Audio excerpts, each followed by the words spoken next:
call this meeting to order at 5:45. Roll call, please. Alderperson Evans. Present. Hurt. Barnes. Here. Swanson. Here. Parker. Here. Poulos. Here. Healy. Here. And Mayor Harris. Here.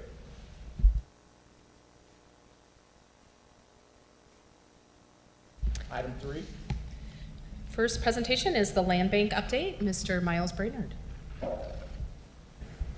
Good evening, everyone. This evening I'm going to give just a real brief update on the Illinois Quad Cities Land Bank Authority.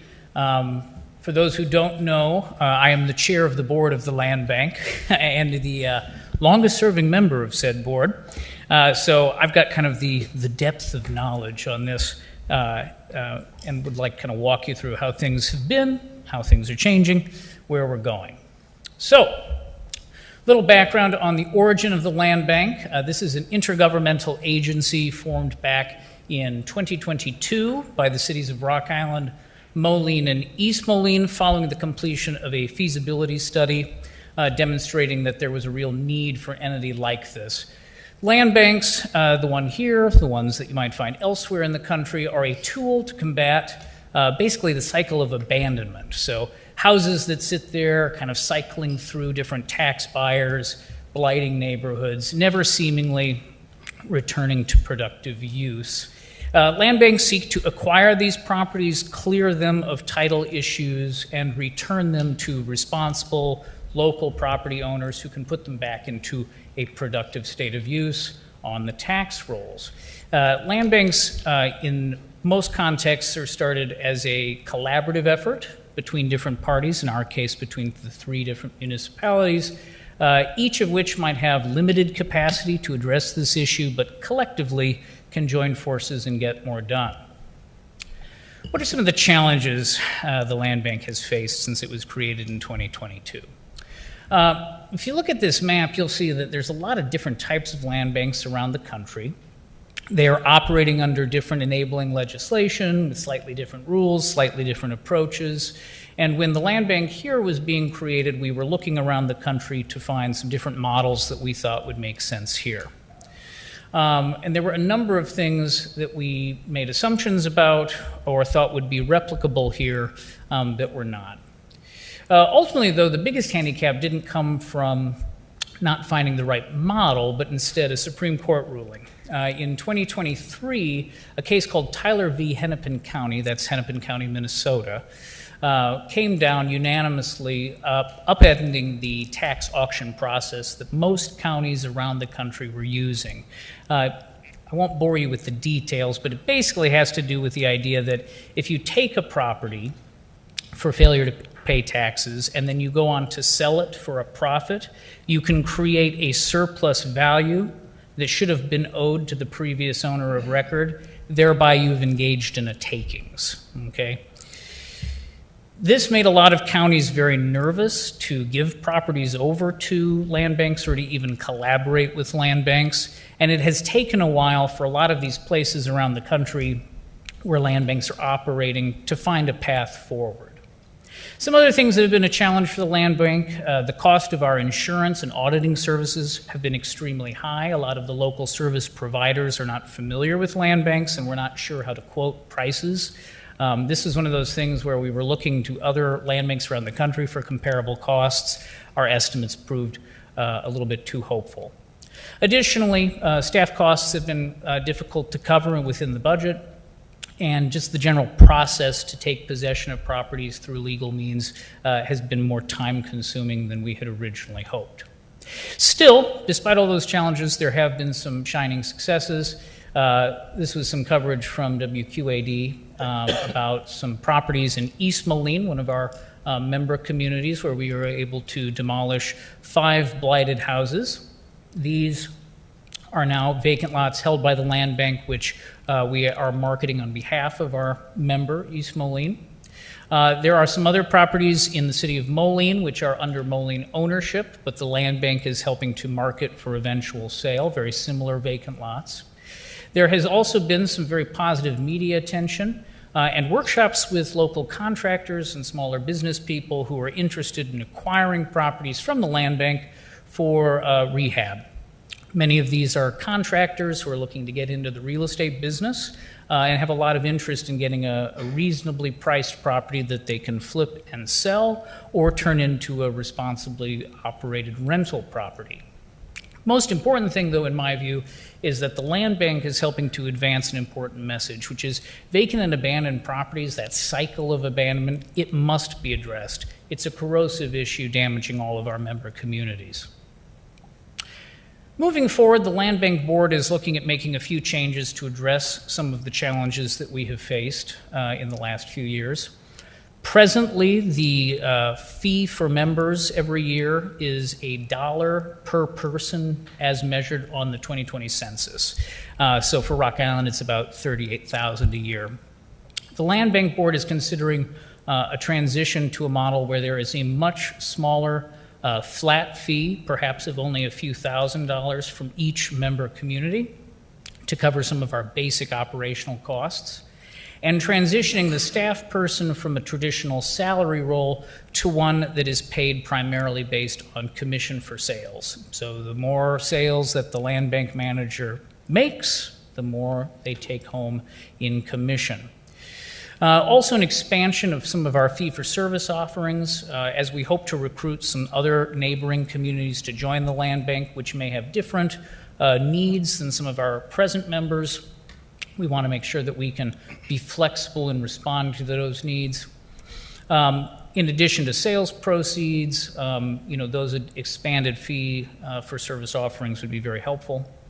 And then also continue to position the land bank as a real focal point for various types of housing conversations, especially around issues like infill housing on vacant lots, kind of push forward more of a dialogue, and again, find some of those local investors who might be willing to go in on projects like that. What's next? Well, we're working with a grant from IDA to continue making some headway, acquiring 10 properties here in Rock Island. The city attorney and I will be speaking with council a little bit later this evening just to bring you up to speed on what the next steps are for that. We're going to continue to try to build capacity and network with partners in the community. The land bank is not just a partnership between its member governments, but also increasingly partners out in the community who are either looking to invest in property or acquire property for their own personal use. We also, and this is very important and a focus of the article that you may have seen recently in the Quad City Business Journal, we need to advocate for more state resources. We have a real serious problem here in Rock Island, the Illinois Quad Cities, but also actually throughout the whole of Illinois, that requires a broader advocacy, okay? The tax auction process, the sale and error thing that many of you may have heard me talk about in the past, this is a real corrosive problem damaging our neighborhoods, and we need to kind of push Springfield to come up with some better solutions to this, and importantly, to position land banks to be better able to rise to the occasion and address these challenges. With that, being mindful of our time, I'm happy to take any questions or to follow up with council members separately at another time. I appreciate the call for the state to better resource this operation, but I'm skeptical of waiting for them. I think we should explore local solutions to this challenge, funding opportunities within the Land Bank Authority. Has there been conversations about supporting policy like a local real estate transfer fee to fund this type of work here in Rock Island and Rock Island County? That specific idea has been discussed by the board. Board members did not believe they had support from their respective city councils. Well, then I don't know why we would expect to be able to do this work. Thank you. So Miles, what is the current contribution? Is that the $38,000? For the city of Rock Island, yes. Currently? Okay. Yeah, approximately. Okay.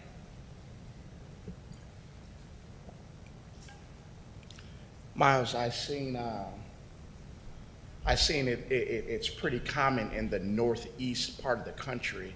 What do they do out west and down south? Land banking has not quite caught on there, but if you think about the pattern of development throughout the United States, you'll notice some differences between those regions that may explain why they're more common in kind of the post-industrial, more dense, older communities of the Northeast versus the Sun Belt, where you have much more recent development. So if you're in Ohio, you have a lot of vacant houses because of some of the depopulation, deindustrialization, very similar to what we've seen here in Rock Island.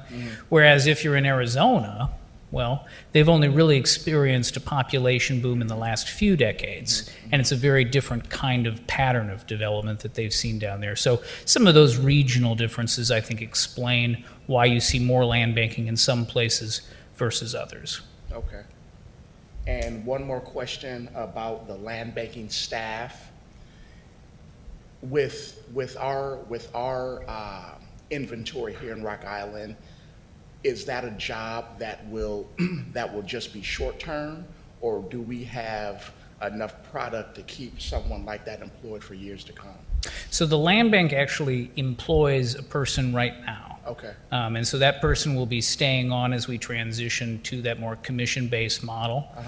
So right now, staffing is not a concern in that respect. I would say all of the member governments, their respective staffs, we have all collaborated closely to address different issues. The properties that the city attorney and I will talk with you guys about later this evening is an example of where we are contributing some of our own time to assist the land bank. Okay. All right. That's all I have. All right. Thank you very much. Thank you, Miles. 3B. All right, Project Now. Come on up.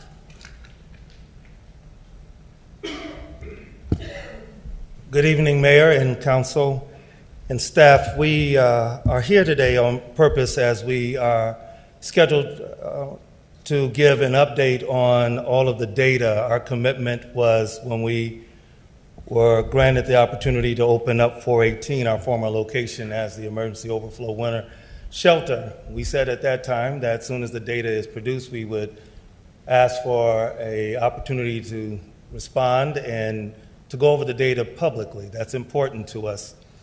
We have a number of people with us today. Our teams are here. This is part of the senior leadership. And what makes up these individuals is subject matter expertise, 71 combined years of these for individuals, and then 50 combined years of subject matter expertise that will be delivering the report on how do we reduce the reality of poverty and homelessness. The brand of our commitment when we began is that we were going to house individuals. We weren't just going to provide the shelter. So you'll hear today in the report essentially 90 days worth of work, not just to provide the shelter, which opened from 9 p.m. to 7 a.m., but our sincere effort to house folks. 13 people were housed. 8 residents that were formerly housed in Rock Island that were on the streets are now residents of Rock Island with their own keys, as residents with an ability not supported by Project Now long term. They got into those apartments through our help, and they are still there. To the best of our knowledge, not one has returned back to a state of homelessness. I will say that to the best of our knowledge, again, that we had no fires due or attributed to homeless individuals once the shelter opened. There was no loss of property or lives while we opened up that shelter. We're proud of that. We are committed to doing what we can to be the kind of active agents that transform the opportunities. Ron Lund, of course, is our Chief Operating Officer. He's going to come and give a brief review of the history of the homeless shelter network that started in Iowa, at least in the recent history of King's Harvest and Humility Homes, 2 institutions that we partner with and leverage our strengths as a regional effort on a day-to-day basis. You'll also hear from Amanda Irwin, she's going to come and give us our latest possibility in partnership. So you'll hear about lessons learned. As any process, it was not a perfect process, but it was bent in the right direction. And we did everything we could to learn lessons quickly and to adjust and adapt just like any institution would. You'll also hear of our interventions, what we did, one being the Good Neighbors initiative where we started going door to door to the local businesses and nonprofit network down there asking if in fact they were having challenges, what were those challenges and how we could support. We also submitted to you a draft of the agreement between the Downtown Alliance, the City of Rock Island, and our agency and Christian Care. And then finally, you'll hear about the future plans that we have with the Northwest Continuum of Care. I'm proud of the Continuum of Care. It's one of 20 in the entire state of Illinois. And actually, there are unique constructions of local government that allow local leaders and local funding to solve our most pressing challenges. They have one goal, one sincere effort, and that is to end homelessness. This continuum, working in partnership, has done it before. Veterans homelessness has been brought in this area to a state of functional zero. That means that for all practical purposes, it is brief, rare, and non-reoccurring. We believe with great partners like the Continuum of Care, we can do this for the city of Rock Island in partnership with so many others. Ron?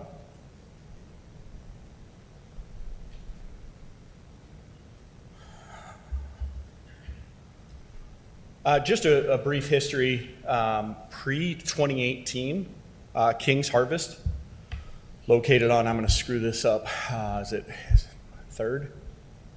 I'm going to get third and fourth confused, but it's the one-way heading towards downtown.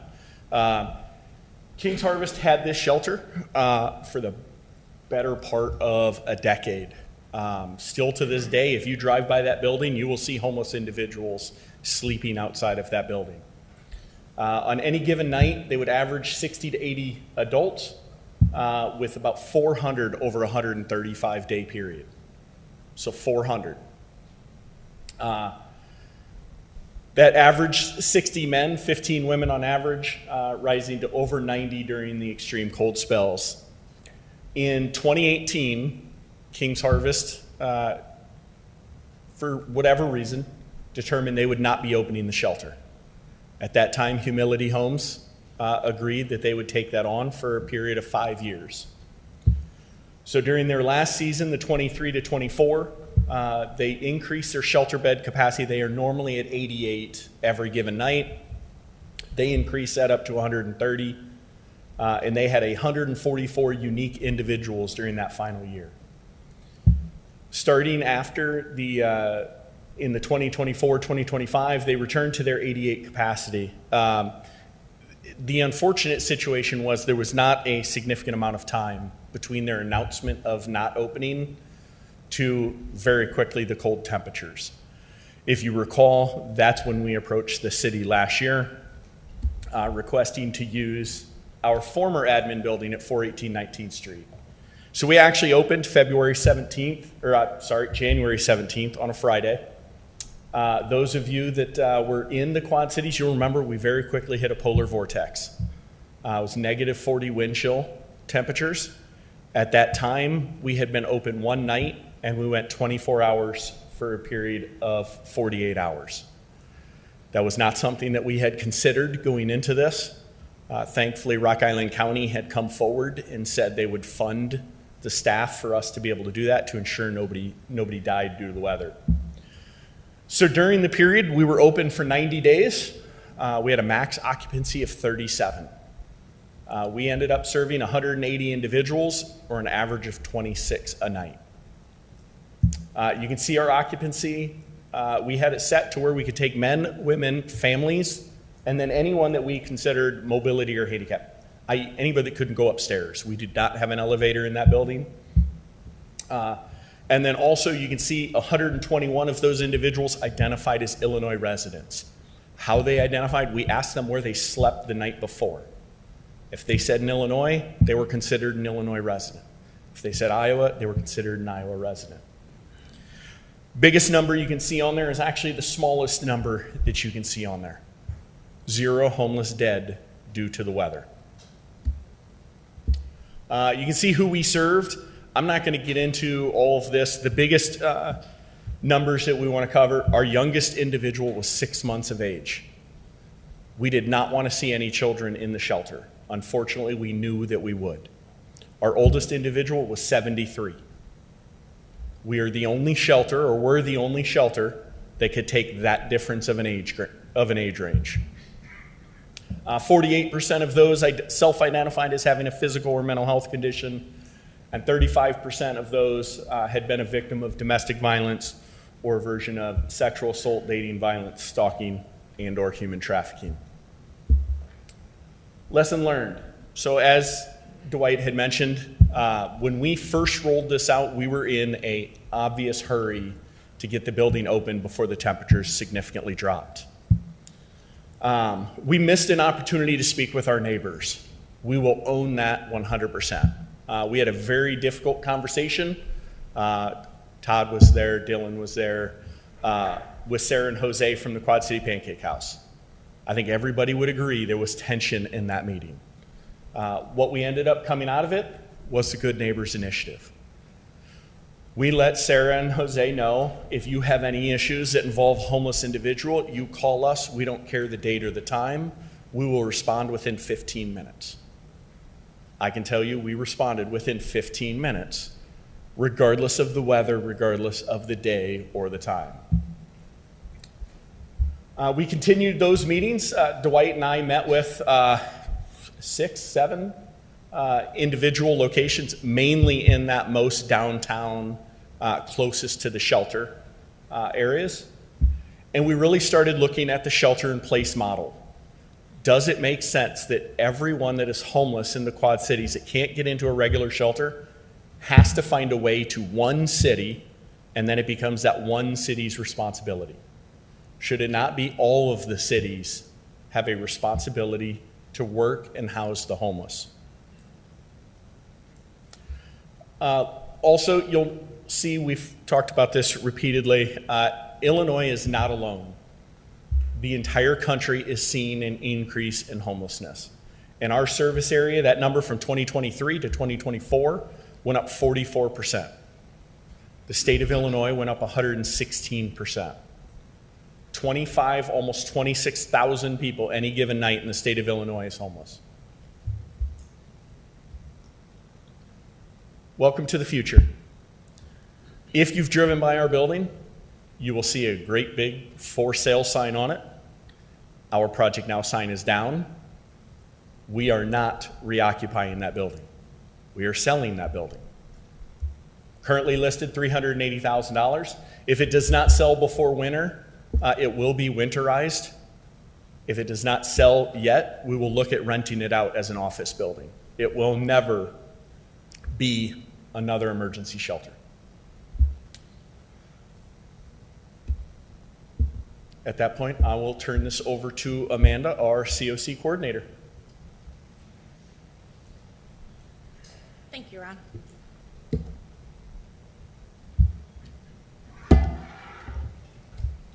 So my name is Amanda Irwin, and I am here with the COC assistant. Her name is Leah Oostendorf.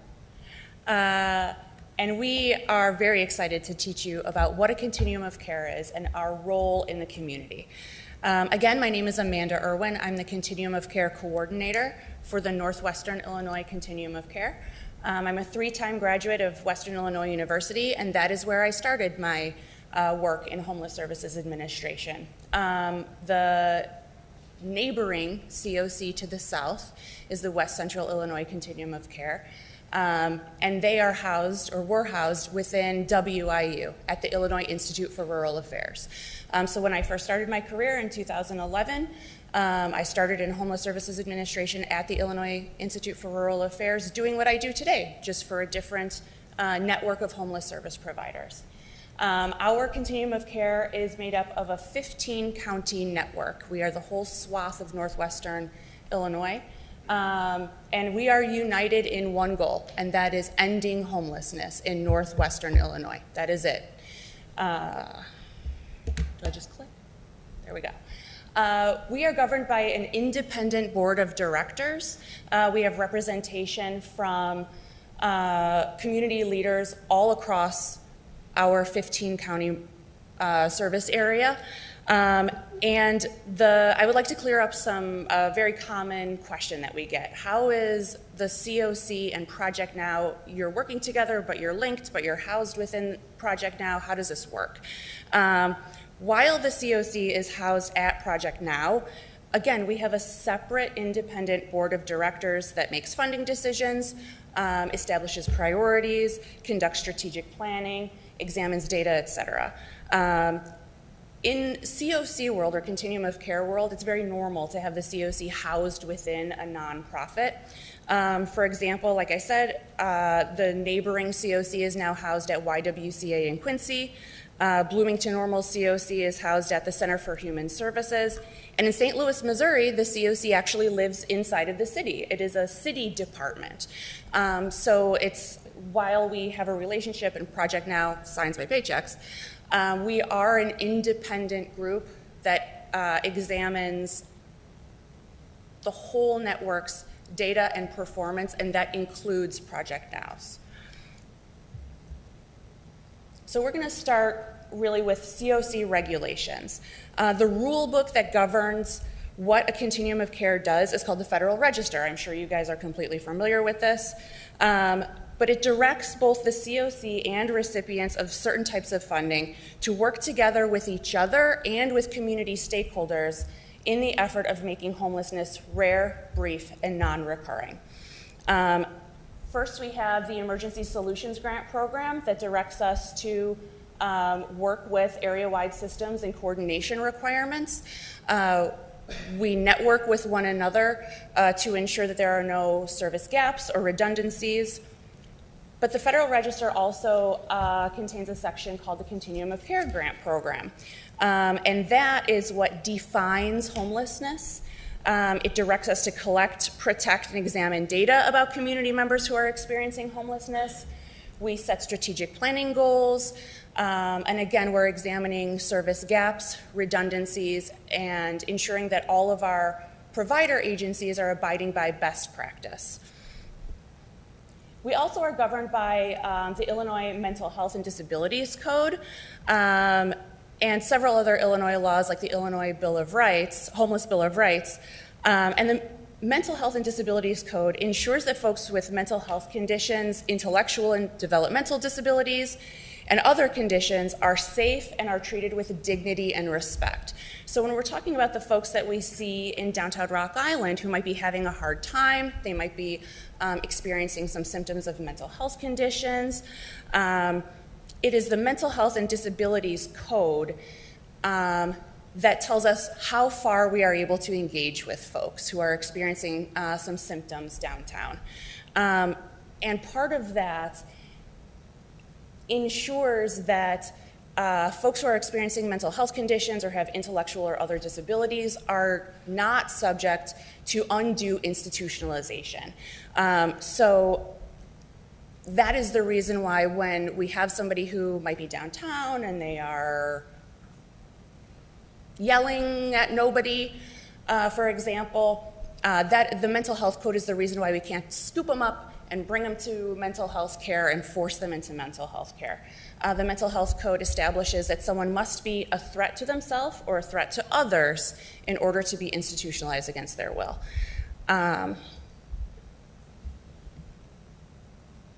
So let's talk about current capacity within our section of the COC versus need. Homeless services across the United States is experiencing an incredible boom in need. The need is outpacing the supply of both shelter beds and, more importantly, safe, livable, dignified, and affordable housing options. The whole United States is impacted by a housing crisis, and our community is unfortunately part of that. And I'm thrilled to hear that we are getting an update from the land bank. That was incredible. Love a land bank. But we need to ensure that the folks who are experiencing homelessness in Rock Island, and we like to call them community members or neighbors who are experiencing homelessness, because that's what they are, that they have safe, affordable options that they can stick with for the long term.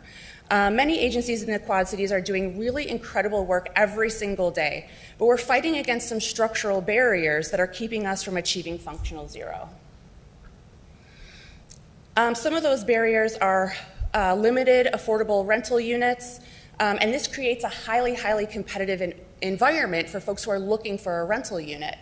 Many of the folks that we work with have previous evictions, they have low income, they might have a criminal conviction, they might just have a pet, and that is causing an extreme burden in trying to find safe, affordable, livable housing. Just the fact that someone has a pet, outside of having a criminal conviction, outside of having low income or no income, it is just pet ownership that can keep somebody homeless. So we would like to point out that fair market rent for a 2-bedroom apartment here in Rock Island County is over $1,000. So let me repeat that. Fair market rent for Rock Island County for a 2-bedroom unit is over $1,000.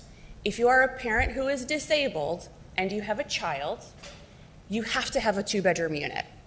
And your disability income is likely going to be about $950 a month. That eliminates an entire swath of people who can afford housing. They simply cannot afford housing.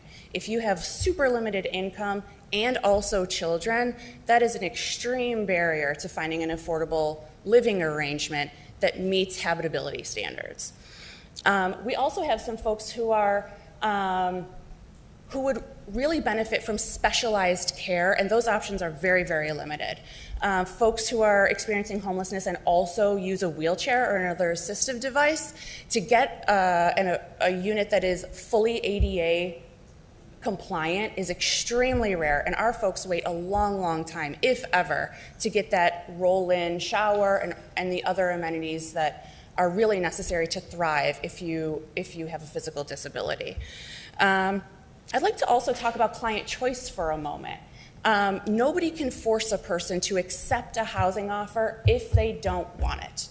And it might seem counterintuitive, but we talked before about the mental health code.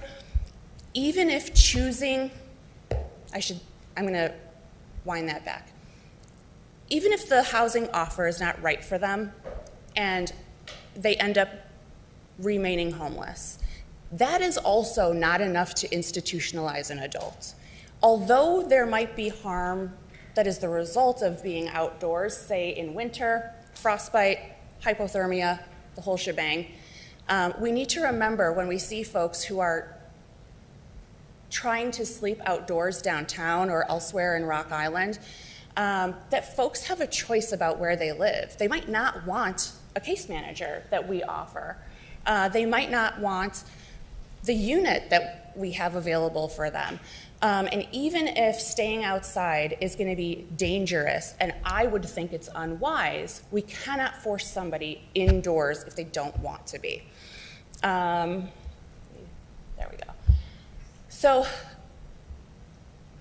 I have 2 requests from this body. The first one is to remember the phrase, "nothing about us without us."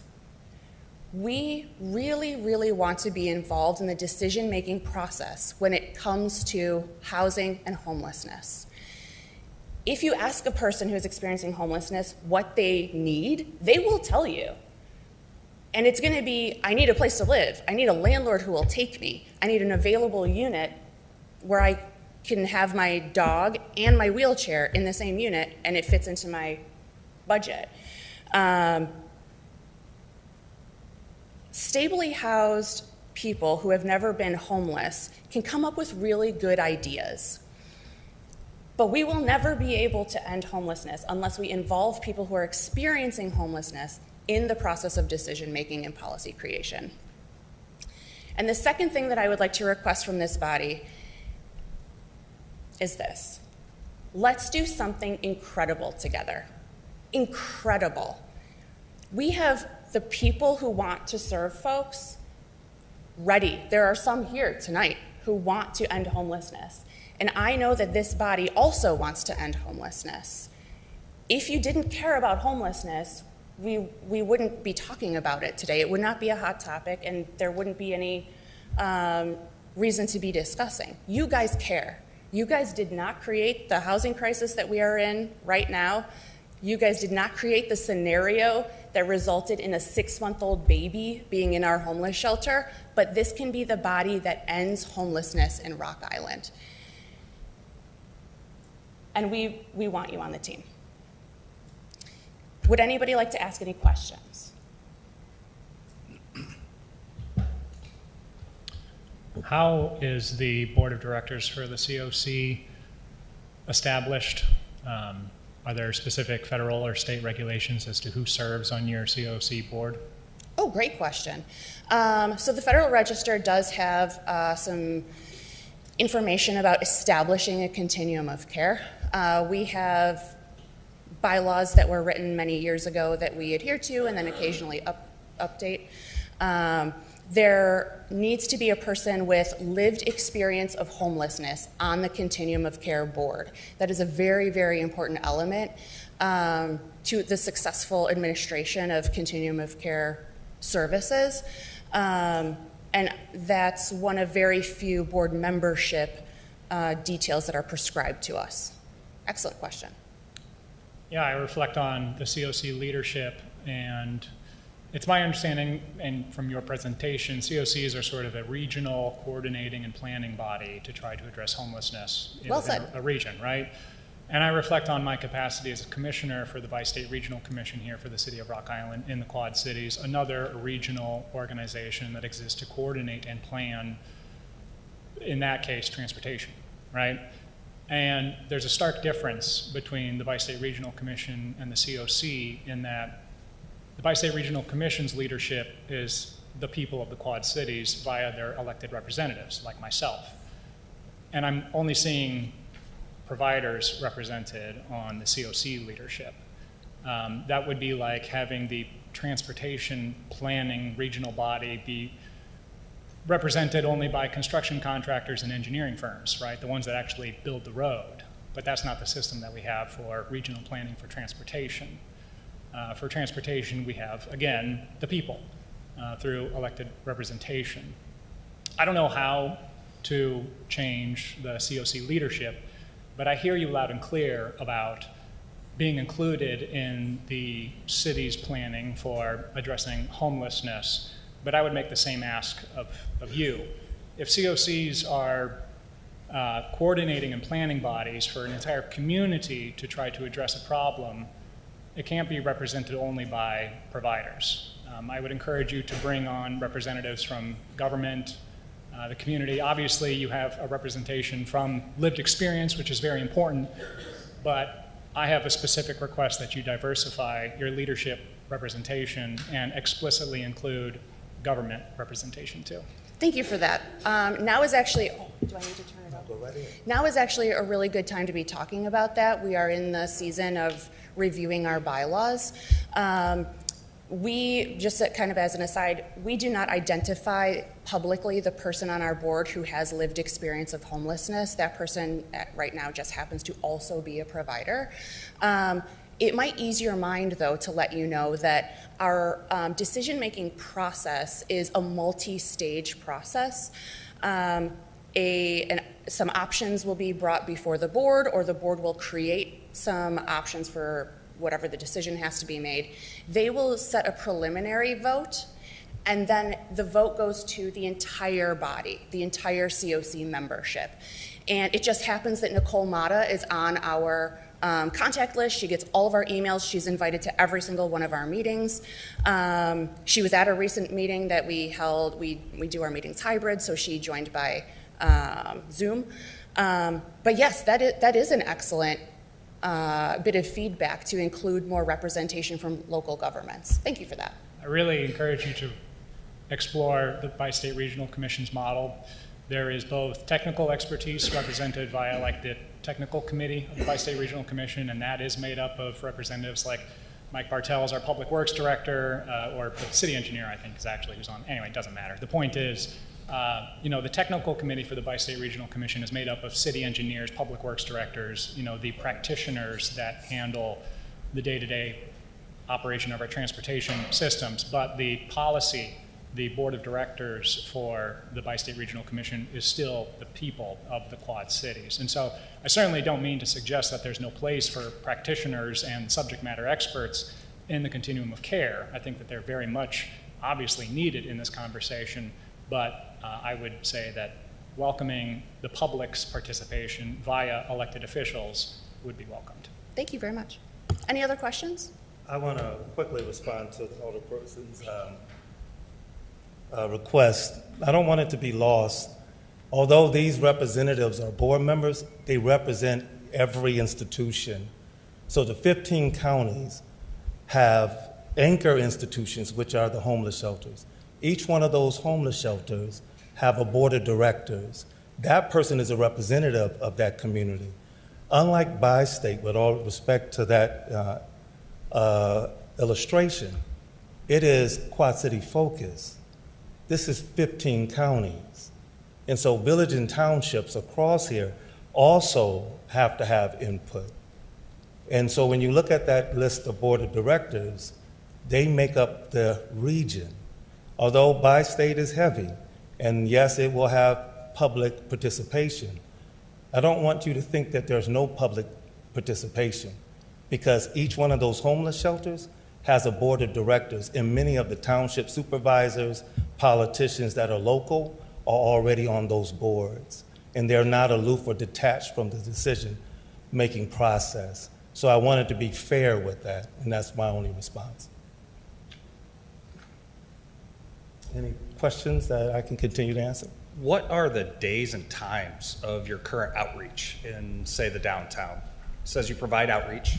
So what are the days and times? Boots on the ground, people down here. Great question. So we have ceased since the operation in July, which we told the former mayor and the city manager in the meeting that we would go to July.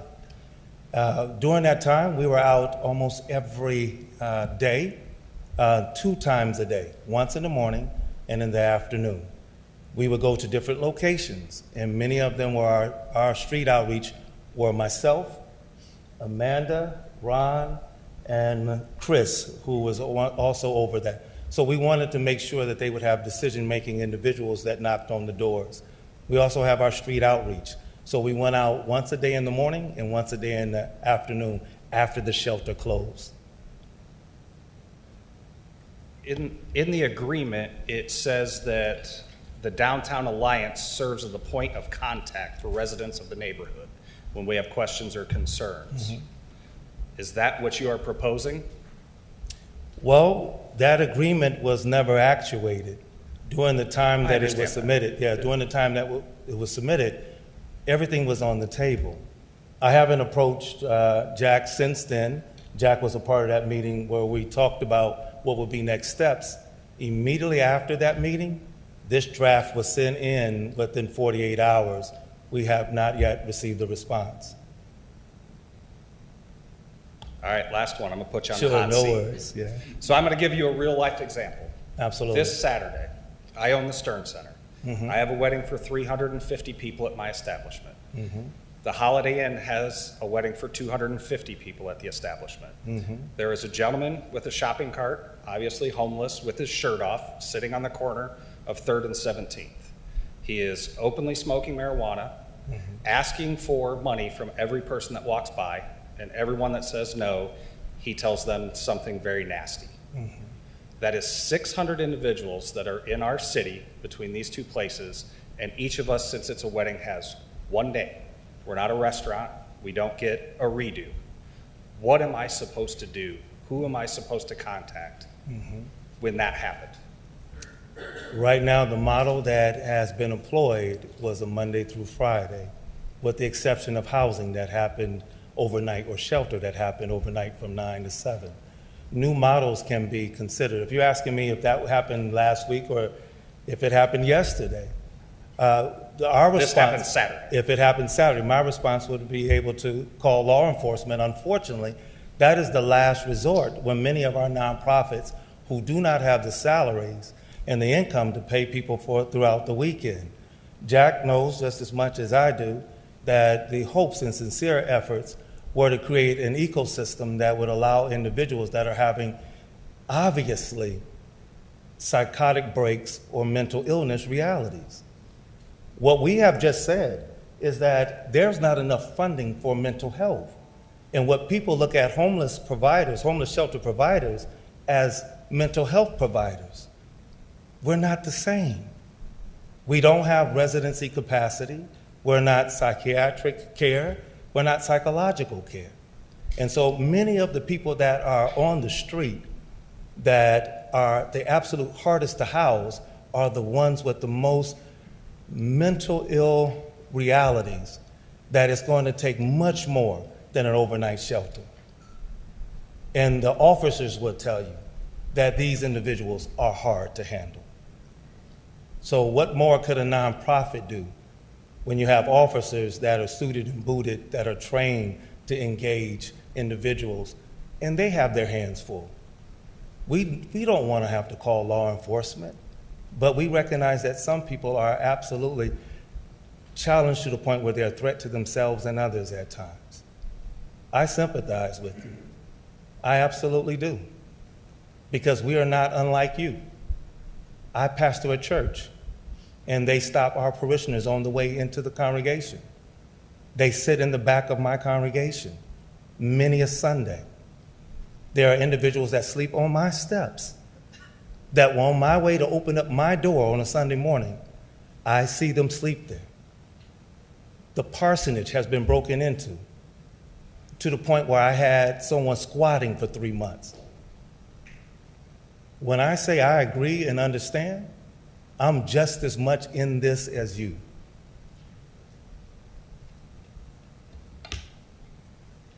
Any more questions? Yes, sir, I do have a question. Out of the 488 homeless in the Quad Cities, how would we go about trying to identify the Iowans from the Illinoisans? I know, acting on passion, I know it really doesn't matter, but when you get to certain levels, with this form of government, it somewhat does. Mm-hmm. Are there any solutions on any level that we can tell the difference between Illinoisans or Iowans? Mayor, the reason when I listed lessons learned in that presentation is because I discovered very quickly the angst and anger of individuals having to come into a community, something that Davenport had gone through for years. And Davenport, of course, housed, you saw the recent data of the last 9 years on that side of the river. Now imagine being a city municipality, which you and I now have the acute awareness, we don't have to use imagery anymore, where people from all over the region who would rather not leave their neighborhood. Because when a person has to leave their neighborhood in Central City, Davenport, they're leaving an ecosystem that has helped them to survive the harshness of being homeless. Mm-hmm. People that will give them $2 or $3 here, the local church, the local nonprofit that they could always go to, the families or the friends that would make the block and circle and check on them on extremely cold days. I come from Mississippi.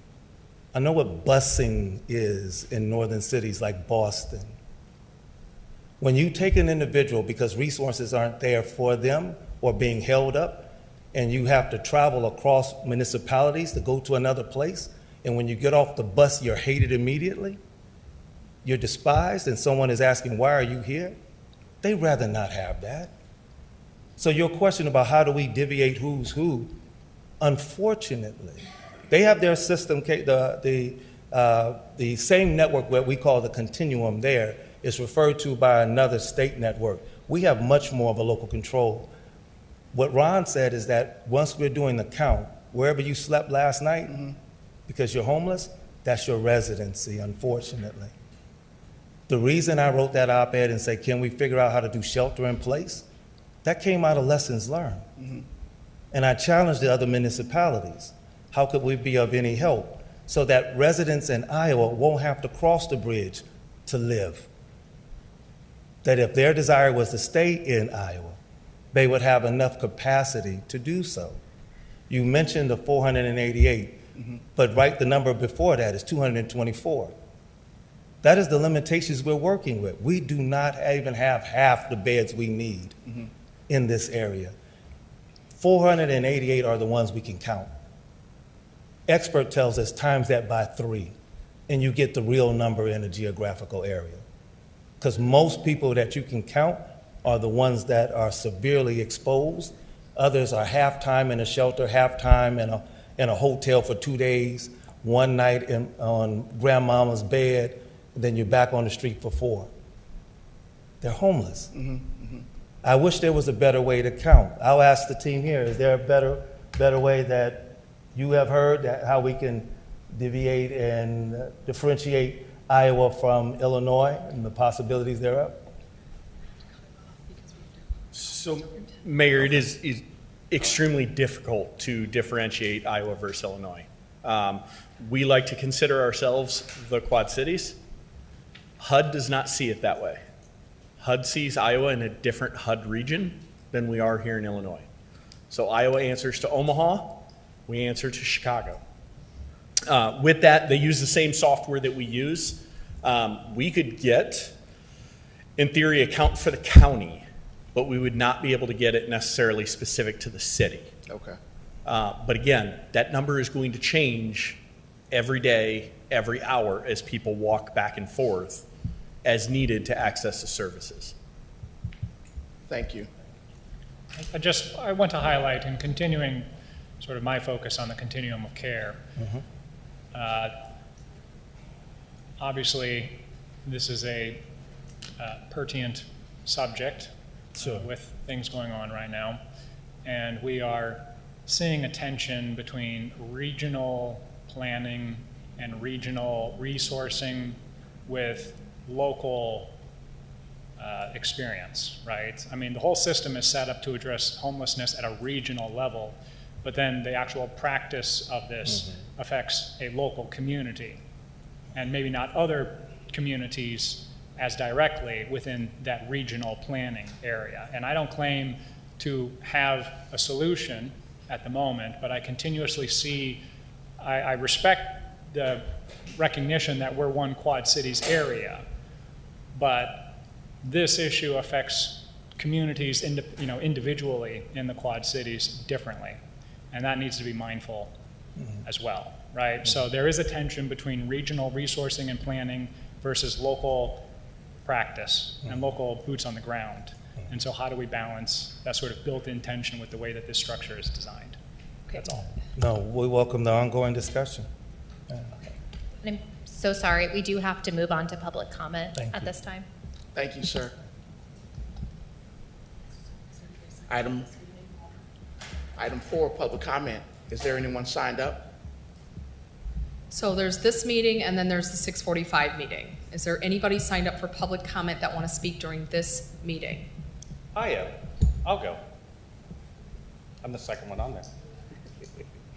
Hey, everybody.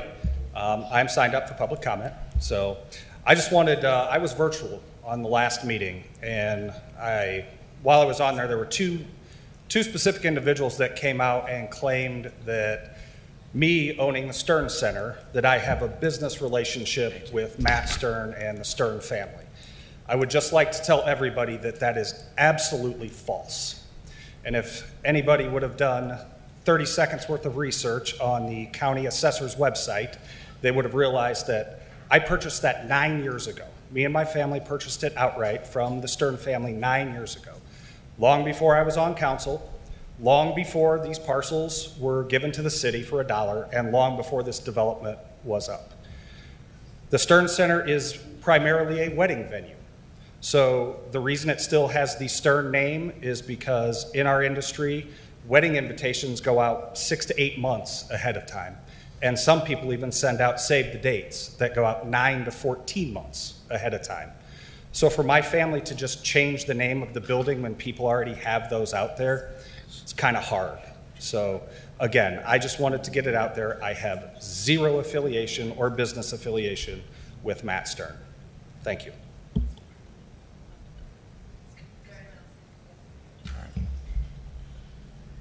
Is there anyone that would like to speak at this study session meeting?